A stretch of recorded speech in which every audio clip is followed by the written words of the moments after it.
एक तो कोई भी भूखा आपके द्वार पर आ जाता है, उसको भोजन अवश्य कराइए, जैसा आपके घर पर उपलब्ध है अवश्य कराइए। और फिर उससे भी लाभ होता है। फिर बताया है कि विशेष लाभ होता है साधु संत भक्त जो भक्ति कर रहे होते हैं उनसे ज्यादा लाभ होता है। किस प्रकार कि जैसे एक तो गाय है दूध नहीं देती और एक गाय दूध वाली है, तो दूध वाली को यदि हम वो बिनौले डालेंगे, दाना डालेंगे, यानी अलग से खुराक होती है, आहार होता है दूध वाली भैंस और गाय का, और एक बगैर दूध वाली होती है, तो उसको वो आहार नहीं दिया जाता जो दूध वाली को दिया जाता है। ये आप समझते हो अच्छी तरह।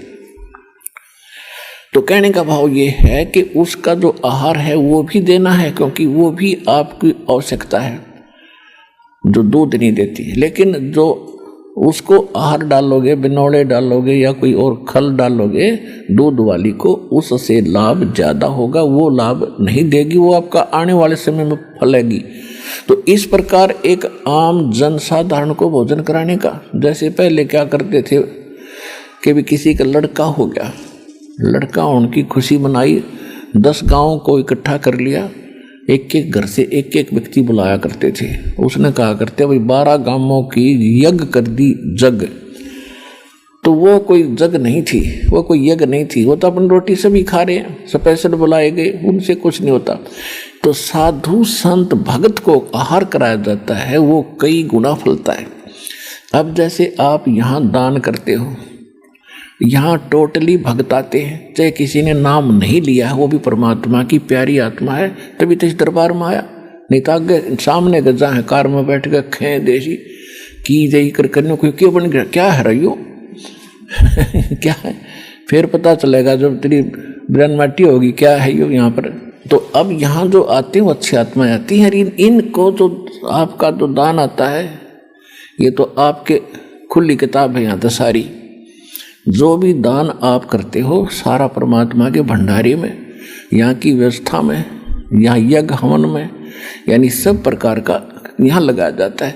तो ये भक्तों को खिलाया हुआ, भक्तों को दी हुई सुविधा ये कई गुना फलती है। तो कई भक्त पहले के भ्रमित होते हैं कि जी मैं तो घर में पाठ कराऊंगा, क्योंकि उनको वह परंपरा का पता है घर में पाठ कराने से वो न सोचा घना लाभ होगा। नहीं, घना लाभ तो यहाँ होगा, वहाँ तो 4 आदमी खाएंगे 10-20, और यहाँ देख कितने पुण्यात्मा।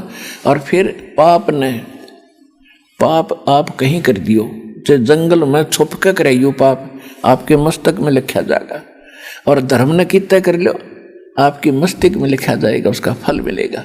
तो यहाँ किया हुआ फल यूँ ज़्यादा लाभदायक है, इसलिए आप फल रहे हो फटाफट।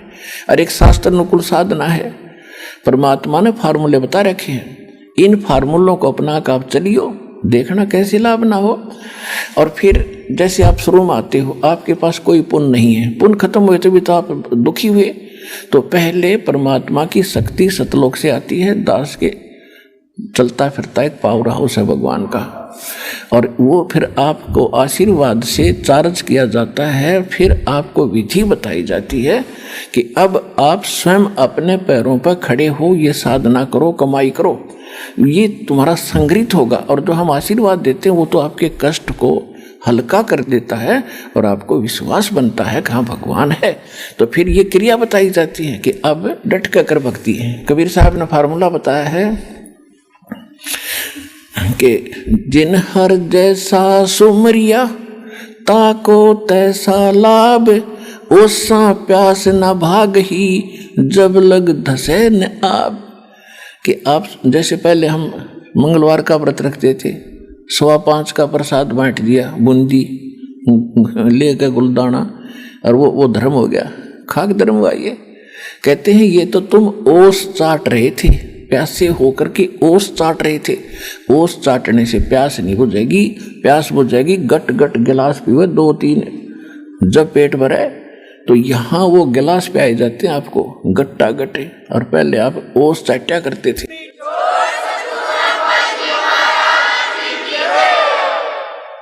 गुरु बिन माला फेरते, गुरु बिन देते दान, गुरु बिन दोनों निष्फल हैं, चाहे पूछो वेद पुराण।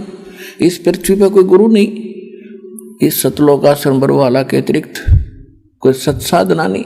तो जहां भी कोई साधना कर रहा है भोला भक्त, वो अपना जीवन नाश कर रहा है। गीता में लिखा कि कुपात्र को दिया हुआ दान कभी नहीं फलता, सुपात्र को दिया हुआ दान तुरंत लाभ देना शुरू कर देता है।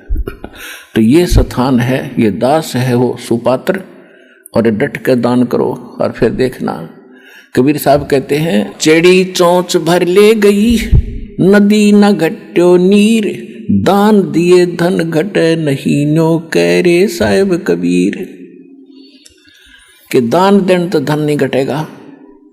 कहते मोक्ष चाहिए तो नाम जप, और धन चाहे कर दान, तो दोनों ही चाहिए अपन। तो इसलिए हमने यहाँ सारे ही कर्म करने पड़ेंगे।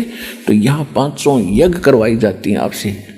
एक यज्ञ है धर्म की, दूसरी यज्ञ है ध्यान, और तीसरी यज्ञ हवन की, चौथी यज्ञ प्रणाम, और पांचवी ये तत्व ज्ञान रूपी यज्ञ है।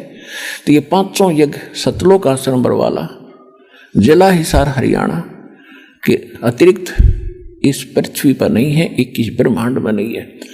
आज मान लियो, चाहे 10 साल पाछे मान लियो, या माननी पड़ेगी आप। और जितना जल्दी मानोगे उतनी आपकी किस्मत जल्दी खुल जाएगी।